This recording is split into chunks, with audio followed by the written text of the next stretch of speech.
चलिए आज हम टॉप 10 सीरीज का पार्ट 3 लेकर आए हैं।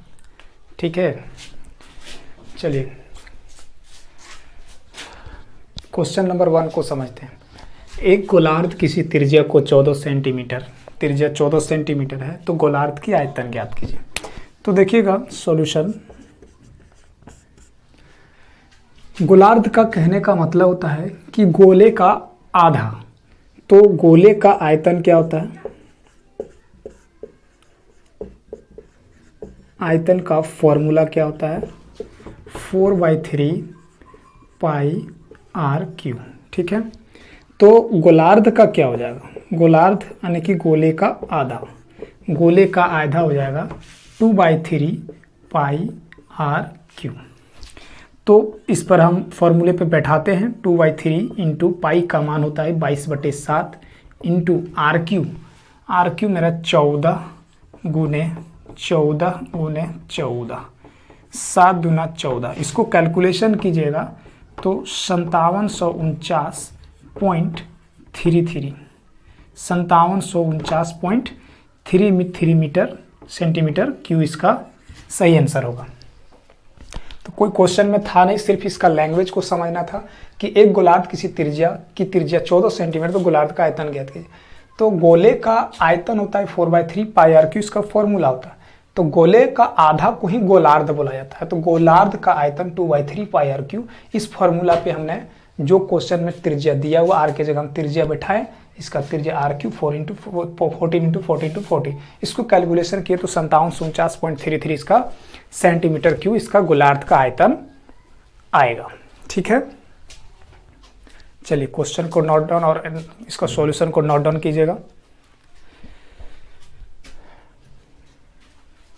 देखिए आप लोग से मैं विनती करता हूं कि मेरे अगर चैनल पे नया होंगे तो मेरे चैनल को सब्सक्राइब कीजिएगा और लाइक बटन को दबाइएगा और बेल आइकन को भी दबाने नहीं भूलिएगा, क्योंकि इससे आप अगर हमें मेरे चैनल को सब्सक्राइब करते हैं तो मुझे मोटिवेट मिलेगा, ताकि आपके नए वीडियो ला करके नए तरीके से आपको मैं बता सकूं।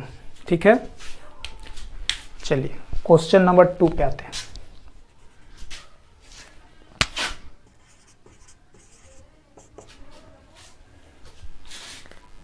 क्वेश्चन नंबर 2 देखिएगा क्या है।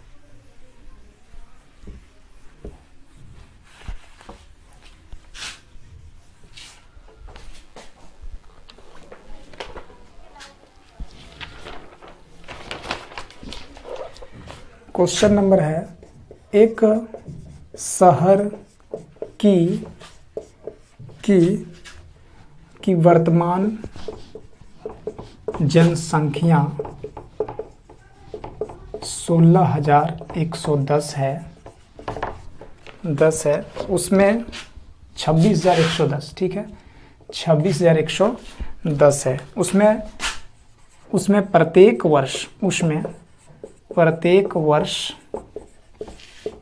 वर्ष 2% की वृद्धि होती है।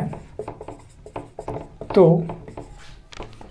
2 वर्ष पहले शहर की जनसंख्या क्या थी? ध्यान से समझिएगा क्वेश्चन को। ये सब क्वेश्चन एग्जाम में बहुत पूछा जाता है, बार बार पूछा जाता है। ठीक है, खास करके ये जनसंख्या पहले क्या थी ये ज्यादा पूछा जाता है। इसको सॉल्यूशन देखिएगा। एक शहर की वर्तमान जनसंख्या 26,010 है, उसमें प्रत्येक वर्ष 2% की वृद्धि होती है। तो 2 वर्ष पहले की शहर की जनसंख्या क्या थी? तो लेट मान लिया कि 2 वर्ष पहले शहर की जनसंख्या क्या थी? P थी। तो 2 वर्ष पहले शहर की जनसंख्या P था, तो 2 वर्ष बाद यानी कि वर्तमान, 2 वर्ष पहले मान लो P था, तो 2 वर्ष बाद क्या हो जाएगा? उसका वर्तमान की जनसंख्या हो जाएगा।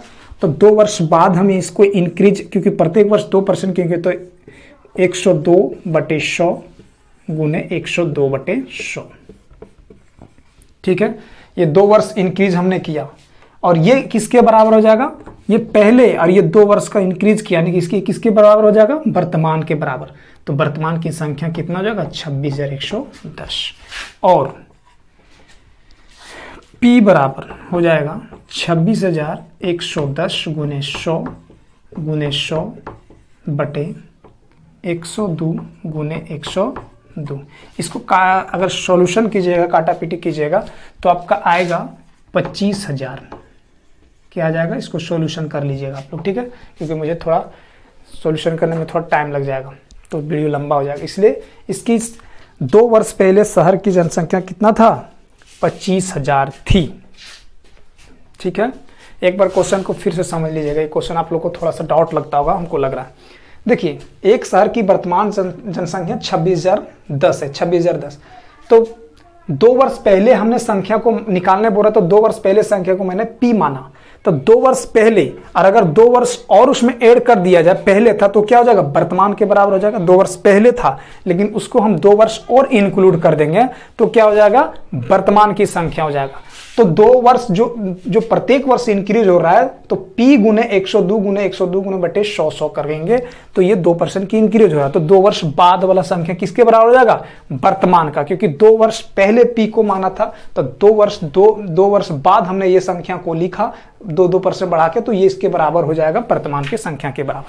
तो इसको कैलकुलेशन करेंगे तो 25,000 आ जाएगा, यानी कि शहर की 2 वर्ष पहले संख्या कितनी थी, 25,000 थी। चलिए क्वेश्चन नंबर 3 में आते हैं।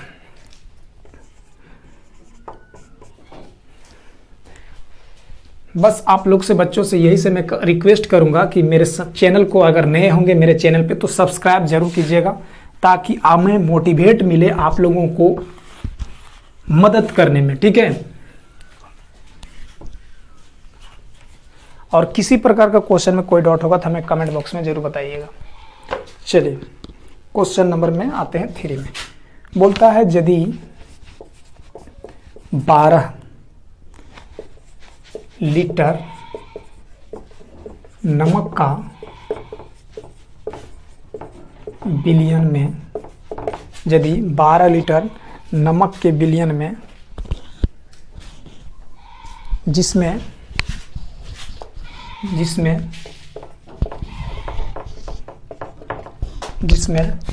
7% नमक है, उसे उबालकर 4 लीटर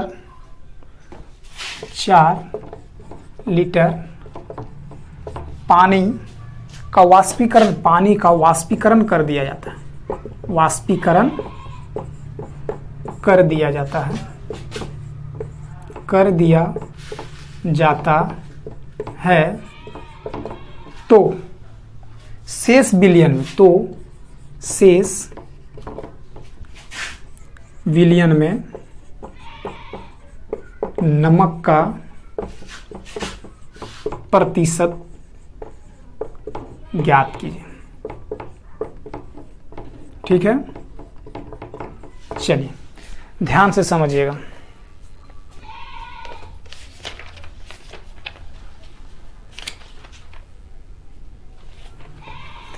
ध्यान से समझिएगा। देखिए, यदि 12 लीटर नमक का बिलियन, सॉल्यूशन,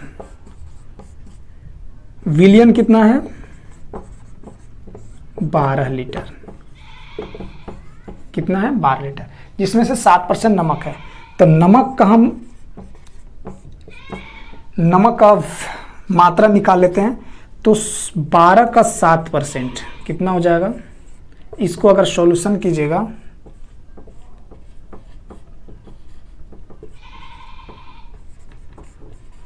तो 0.84 इसका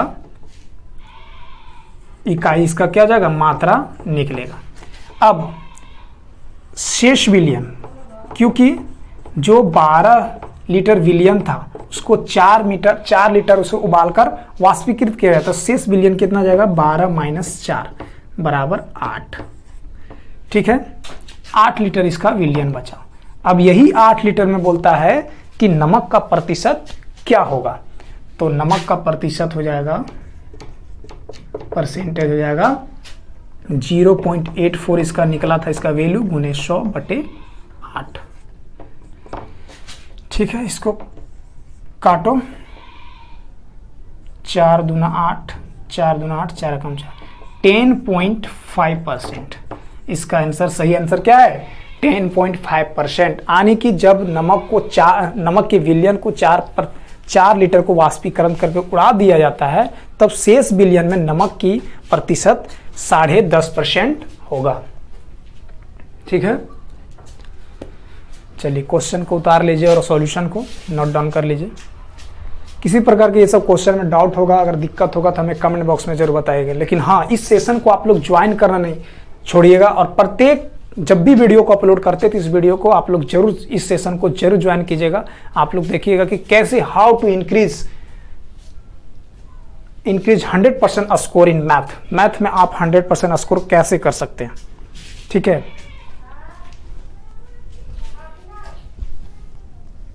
चलिए क्वेश्चन नंबर 4 पे आते हैं। ठीक है, लेकिन हाँ, मेरे चैनल को आप सब्सक्राइब जरूर करें, मैं बार बार विनती आप लोग से करता हूं, ताकि हमें मोटिवेट मिले। ठीक है, चलिए क्वेश्चन नंबर 4 पे आते हैं।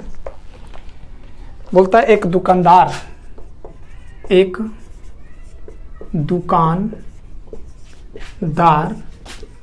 अपने सामानों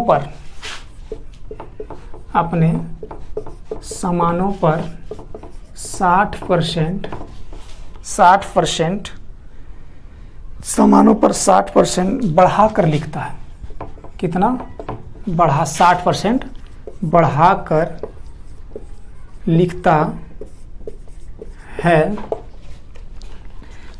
लिखता है और 25% का छूट प्रदान करता है। छूट प्रदान करता है। यदि लागत मूल्य 540 है, यदि लागत मूल्य 540 रुपया है, तो विक्रय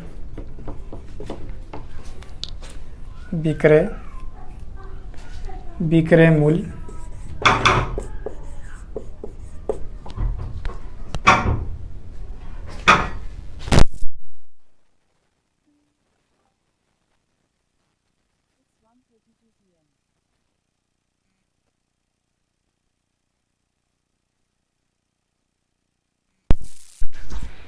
मूल्य ज्ञात कीजिए। तो देखिए सॉल्यूशन, एक दुकानदार अपने सामानों पर 60% बढ़ाकर लिखता है। देखिए मान लो कि इसका क्रय मूल्य दिया हुआ है, कॉस्ट प्राइस कितना? 540। अब जो है इसका मार्केट प्राइस यानी कि एमपी यानी कि अंकित मूल्य 60% बढ़ाकर लिखता है, तो 540 गुने 160/100। ठीक है, 2 जीरो कटा। अब इसको गुना करें, 16 का मतलब 64, 16 पच्चे 80, 16 चौक 64, 16 पच्चे 86, 864 रुपया इसका क्या हो जाएगा? मार्केट प्राइस हो जाएगा। अब क्या है, इसी पर सेलिंग प्राइस, डिस्काउंट पहले कर लेते हैं, डिस्काउंट। इसी पर क्या है कि 864 पर ही 25% का डिस्काउंट देता है। तो 25 चौके 100, 4 दूना 8, 4 छक 24, 216। यानी कि तब जाकर के इसका विक्रय मूल्य कितना हो जाएगा? विक्रय मूल्य हो जाएगा 864 माइनस 216। आपका हो जाएगा 4 में 6 8, यहाँ बचा 5 में 1 4 और यहाँ में 2 648 रुपया। इसका क्या हो जाएगा? विक्रय मूल्य इसका 648 रुपया हो जाएगा। ठीक है, ध्यान से समझिएगा क्वेश्चन को। बोलता है एक दुकानदार अपने सामानों पर 60% बढ़ाकर लिखता है। मान लीजिए कि इसका क्रय मूल्य दिया हुआ है 540 रुपया, तो अंकित मूल्य यानी कि जो किताबों में जो किसी में लिखा हुआ रहता है उसको बढ़ा देता है। कितना? लागत मूल्य से जो खरीदता है उसका 540 का 160/100, यानी कि 160% बढ़ाता तो 160 हो जाएगा बटे 100, 864 रुपये उसका अंकित मूल्य हो जाएगा जब बढ़ाकर लिखता है 60% तक। अब इसका विक्रय मूल्य क्या हो जाएगा, तो विक्रय मूल्य हो जाएगा जो डिस्काउंट हुआ है 216 रुपये, जो 25% उस पर डिस्काउंट दे रहा है, तो विक्रय मूल्य हो जाएगा 864 माइनस 216 यानी कि 648 रुपया। ठीक है, चलिए अब क्वेश्चन नंबर 5 पे आते हैं।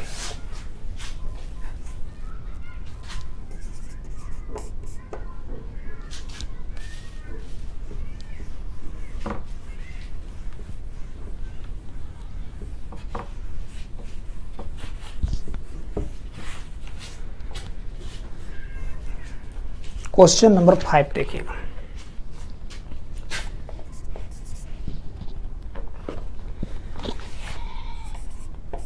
x plus Y ratio x minus Y बराबर दिया हुआ है 11:1, तो 5x प्लस 3y बटे x माइनस 2y का मान ज्ञात कीजिए। ठीक है, चलिए देखिएगा ध्यान से। थोड़ा इसका इंक खत्म हो गया है इसलिए मैं थोड़ा दूसरे कलर का यूज कर रहा हूं। ठीक है, चलिए देखिएगा ध्यान से। सॉल्यूशन देखिए, ये आपका क्वेश्चन में दिया हुआ है कि x प्लस वाई बटे x माइनस वाई बराबर 11/1, क्योंकि रेश अनुपात का बताओ तो बटे। अब इसका क्रॉस मल्टीप्लिकेशन कीजिए, x प्लस वाई बराबर 11x माइनस 11y। अब जो है इसको इधर ले आया तो 12y बराबर इधर 10x, तो x बटे y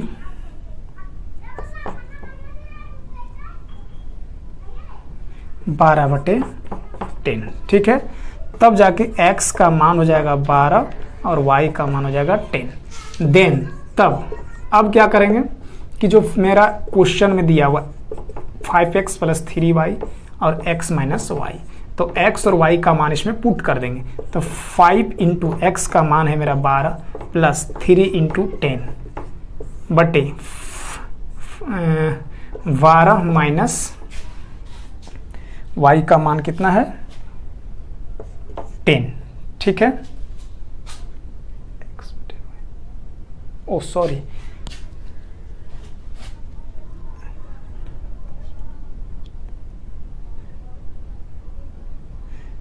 यहाँ पे 10/12 होगा। ठीक है, 10/12 और यहाँ पे हो जाएगा 10 और यहाँ 12 हो जाएगा 12। तो यहाँ पे ध्यान से देखिएगा, x का मान 10, तो 5 गुने 10 प्लस 3 गुने 12 बटे x का माइनस 10 माइनस 12। ठीक है, x माइनस 2y ना, 2y है, ध्यान से देखिएगा इसको। ठीक है, तो x बटे y, ठीक है, 12/10,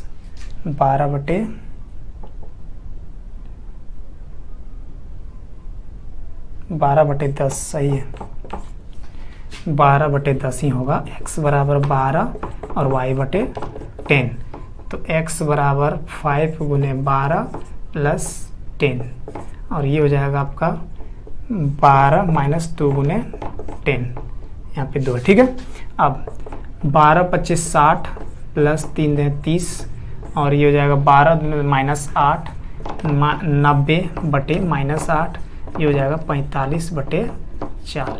यही इसका क्या हो जाएगा, सही आंसर हो जाएगा। ठीक है, चलिए ध्यान से समझिएगा क्वेश्चन को।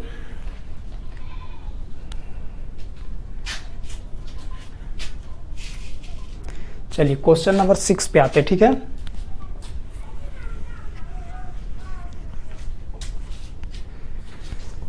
क्वेश्चन नंबर 6 देखिए।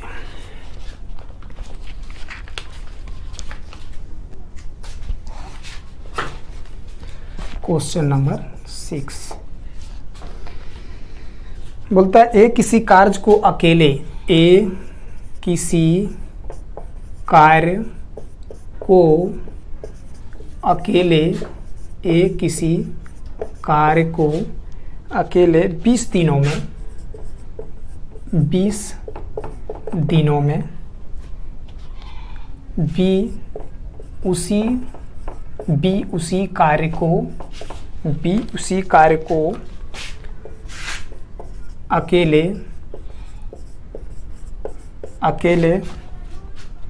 30 दिनों में, कितना दिनों में? 30 दिनों में, और सी अकेले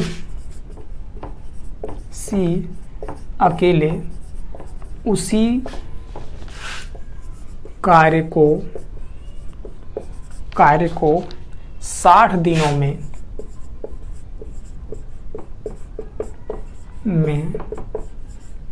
पूरा कर सकता है, लेकिन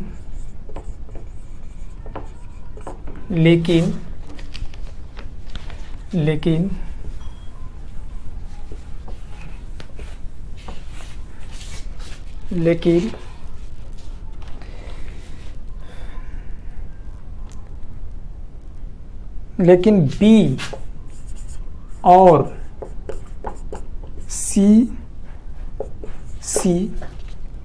ए की सहायता प्रत्येक तीसरे दिन में करते हैं, प्रत्येक तीसरे दिन में करते हैं। ज्ञात करें कार्य कितनों दिन में समाप्त होगा। ज्ञात करें कार्य कितने दिनों में समाप्त हो जाएगा। ठीक है, देखिएगा ये क्वेश्चन बहुत लंबा है और बहुत इंपॉर्टेंट भी और बहुत समझने लायक है। ठीक है, चलिए क्वेश्चन ध्यान से समझिएगा, इसका सॉल्यूशन देखिए। बोलता है ए किसी कार्य को अकेले 20 दिन में, ए रेशियो में हमने एलसीएम मेथड बताता है, ए मेरा काम कितना दिन में करता है? 20 दिन में अकेले का। बी उसी कार्य को 30 दिनों में, बी उसी कार्य को कितना दिनों में? 30 दिनों में करता है। और सी अकेला किसी कार्य को 60 दिनों में करता है। इसका एलसीएम लेंगे तो ये मेरा टोटल वर्क निकलेगा, 20-30 का हो जाएगा 60, ये मेरा टोटल वर्क है। तो 20 एक दिन में ए जो है कितना यूनिट काम करेगा? तो 3 यूनिट। और बी मेरा कितना करेगा? 2 यूनिट। और सी मेरा एक दिन में कितना काम करेगा?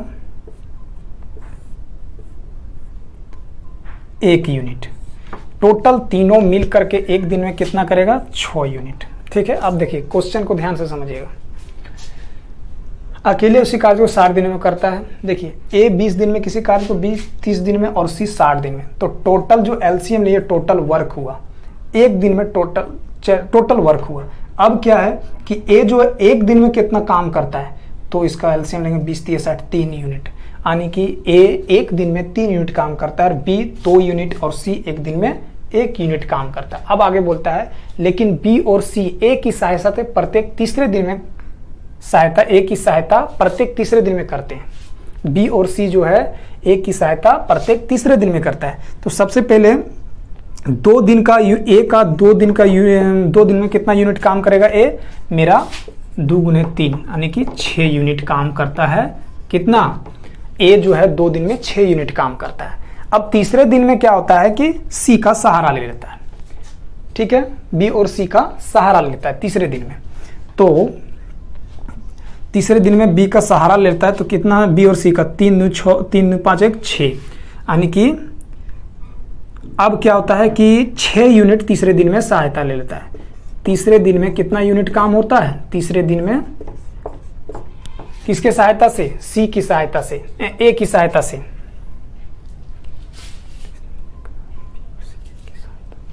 हाँ, तो तीसरे दिन में बी और सी जो है सहायता करता है, तो तीसरे दिन में 6 यूनिट का काम होता है। कितना होता है? तीसरे दिन में 6 यूनिट का भी काम होता है। यानी कि 3 दिन में कितना यूनिट काम किया? 12 यूनिट। ठीक है, 3 दिन में 12 यूनिट। तो बताइए कि 3 दिन में हमें 12 यूनिट हुआ, तो 3 दिन में टोटल कितना हुआ? 12 यूनिट काम करता है बी और सी का सहारा लेकर के। तो 3 दिन में 12 यूनिट और टोटल मेरा है 60 यूनिट। तो देखिए टोटल मुझे 5 से अगर इधर गुना करते हैं और इधर 3 दिन था, तो 3 को इधर से भी 5 गुना करने का, तो 12 25 60 यूनिट टोटल हो जाता है। और इसे 3 25 15 दिन, यानी कि 15 दिनों में क्या करेगा? टोटल वर्क ये बी और सी की सहायता से भी और अपने की सहायता से काम को खत्म कर देगा। यही इसका आंसर सही है। ठीक है, क्वेश्चन को एक बार और समझ लीजिएगा। ठीक है, ए किसी काम को 20 दिन में काम करता है, बी सी किसी काम को 30 दिन में और सी किसी काम को 60 दिन में काम करता है। टोटल इसका वर्क 60 यूनिट। अब ए जो है एक दिन में 3 यूनिट काम करता है, बी एक दिन में 2 यूनिट और सी एक दिन में 1 यूनिट। टोटल जो है मिला करके एक दिन में 6 यूनिट काम करता है। अब क्या होता है कि 2 दिन तक ए जो है अकेला काम कर रहा है, तो 2 दिन तक एक दिन में 3 यूनिट काम करता है, तो 2 दिन में कितना? 6 यूनिट काम करेगा। अब तीसरे दिन में क्या होता है कि बी और सी का सहायता ले लेता है, तो तीसरे दिन में ये 2 और 1 3 यूनिट ये दोनों काम करता है एक दिन में, और ये 3 यूनिट अकेले, तो 6 यूनिट, यानी कि तीसरे दिन में 6 यूनिट भी काम करेगा बी और सी को सहायता लेकर के ए। ठीक है, तो 3 दिन में यानी कि 2 दिन इसका और तीसरा दिन यानी कि 3 दिन में इन लोग 12 यूनिट काम करता है बी और सी लगा करके ए। ठीक है, तो 3 दिन में 12 यूनिट, तो टोटल यूनिट मेरा 60 यूनिट है। तो इसको हम 60 बराबर करने के लिए 12 यूनिट को अगर हम 5 से गुना करते हैं तो 12 25 60 हो जाता। तो इसको 3 दिन में मेरा 12 यूनिट काम कर रहा है, तो इधर भी तो बराबर 5 करने के लिए इधर भी तो 5 से गुना करने का, यानी कि 3 25 15 दिन। 15 दिन में 60 यूनिट काम कंप्लीट कर लेगा। हमको लगता है कि क्वेश्चन आप समझ में आ गया होगा। ठीक है, कहीं दिक्कत होगा तो कमेंट बॉक्स में जरूर बताइएगा, और मेरे चैनल को जरूर सब्सक्राइब कीजिए और लाइक कीजिएगा। ठीक है, चलिए क्वेश्चन नंबर हम आते हैं 7वां में।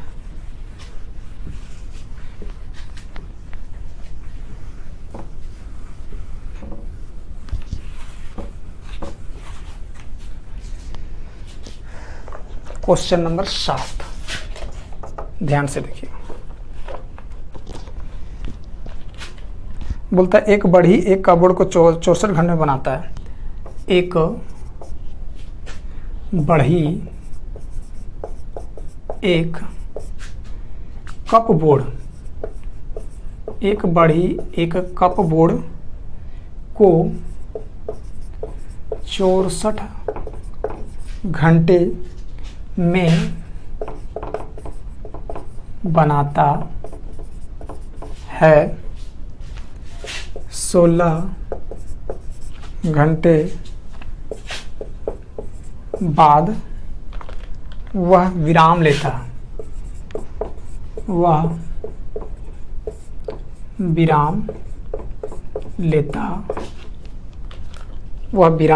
है।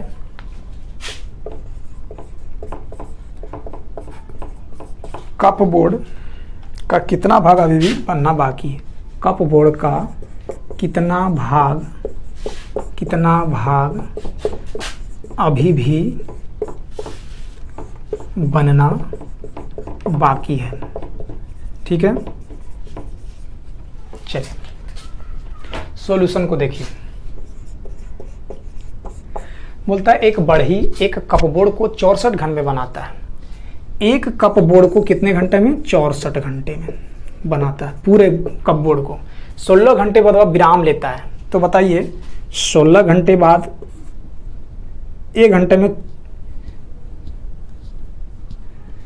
ठीक है, एक बोर्ड को 64 घंटे में, तो 16 घंटे बनाने में कितना लगेगा? 64 बटे 16, 16 चौक 64, 1/4 भाग जो है ये कंप्लीट कर लिया है।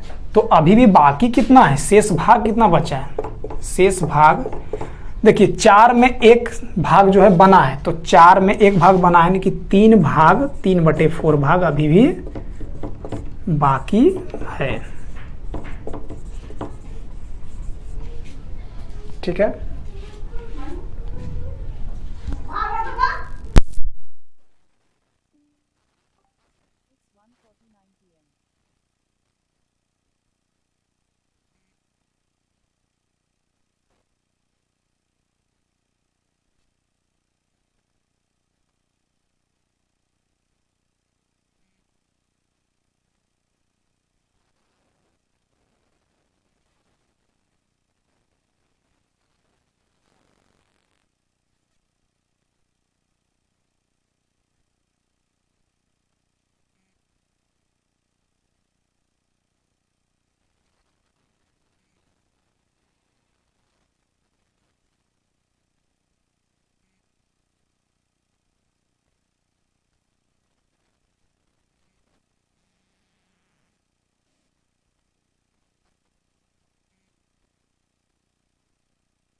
चलिए क्वेश्चन नंबर 8 पे आते हैं।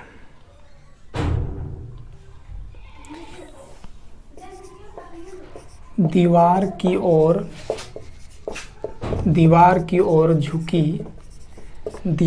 ओर झुकी एक सीढ़ी की ऊंचाई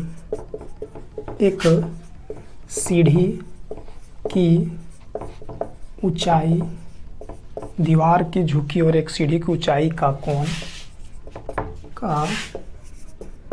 कोण 60 डिग्री है और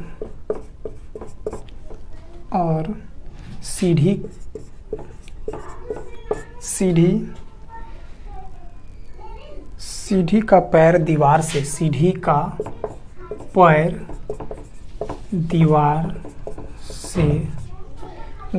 से 4.6 मीटर दूर है।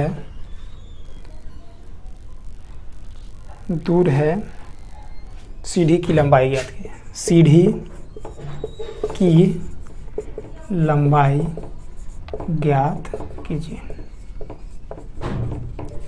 ठीक है, चलिए क्वेश्चन को देखिए। ये हाइट एंड डिस्टेंस का क्वेश्चन है। ठीक है, किसका है? हाइट एंड डिस्टेंस का। सबसे पहले एक फिगर बनाइए। हमने फिगर बनाया, दीवार की और एक झुकी एक सीढ़ी, ये इतना मीटर में दूरी में है, 4.2 मीटर की दूरी में। ये मेरा सीढ़ी है। सीढ़ी की ऊंचाई का कोण 60 डिग्री।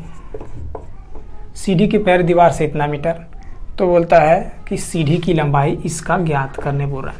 तो ध्यान रखिएगा, ये मेरा क्या है? बेस है और ये मेरा क्या है? हाइपोटेनियस है। तो हमें B/H दिमाग लगाना है कि किसमें B/H होगा। मेरा B बराबर आधार यानी कि सीढ़ी की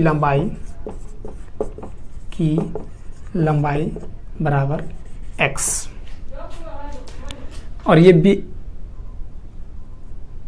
H इसको हाइपोटेनियस है और B मेरा दिया हुआ है 4.2 मीटर। ठीक है, तो cos थीटा बराबर होता है B/H। तो cos थीटा cos 60 डिग्री बराबर B 4.2 बटे x, और cos 60 डिग्री का मान 1/2 √3/2 1/√2 1/√2 1/2 √3/2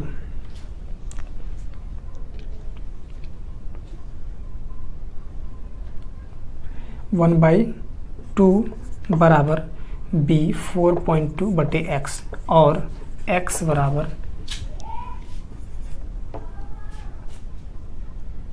84 मीटर इसका आंसर होगा। ठीक है,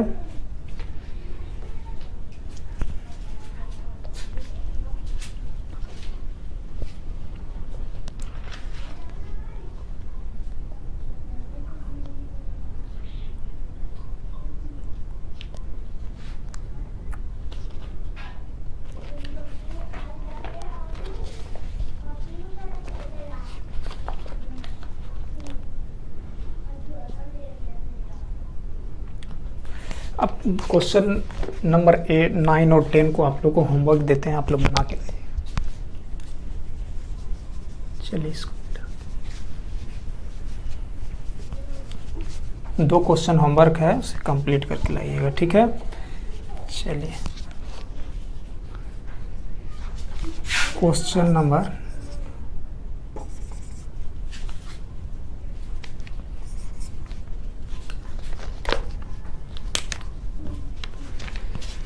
क्वेश्चन नंबर 9 होमवर्क। कोई धनराशि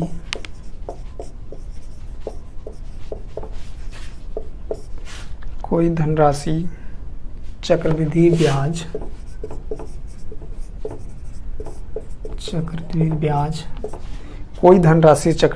से 2 कर्मिक वर्षों में 225 तथा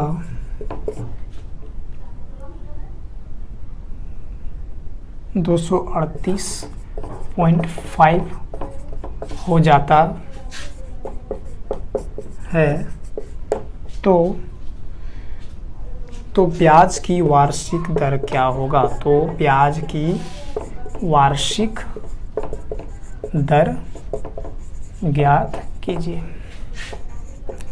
ये क्वेश्चन नंबर 9 आप लोग सॉल्व करके आइएगा। और क्वेश्चन नंबर 10 एक और क्वेश्चन, अगर जहाँ दिक्कत होगा तो बोलिएगा, हम क्वेश्चन को आगे अगला टॉपिक पार्ट 4 में हम इसको सॉल्यूशन करेंगे, ठीक है। एक फर्म शुरू करता है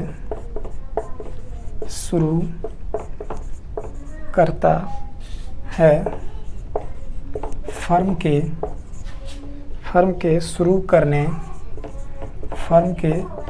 शुरू करने के 4 महीने बाद बी और सी फर्म से जुड़े, ठीक है, जुड़ जाते हैं। ए बी सी द्वारा निवेश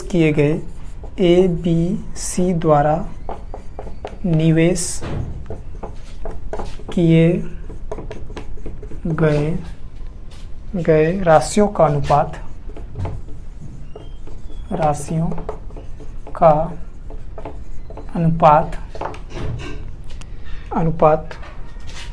6:11 और 12 था। यदि वार्षिक लाभ में सी का हिस्सा ए के हिस्से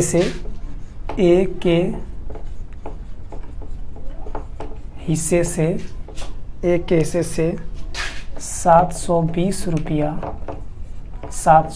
रुपया अधिक था, यहाँ देख लीजिएगा, अधिक था, तो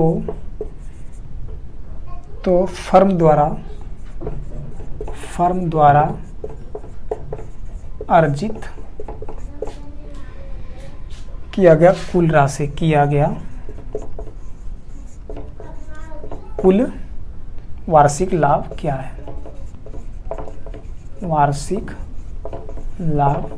है? ठीक है। ये दोनों क्वेश्चन आप लोग होमवर्क में करके लाइएगा, ठीक है। मैं पार्ट 4 में इस क्वेश्चन को डिस्कशन करेंगे।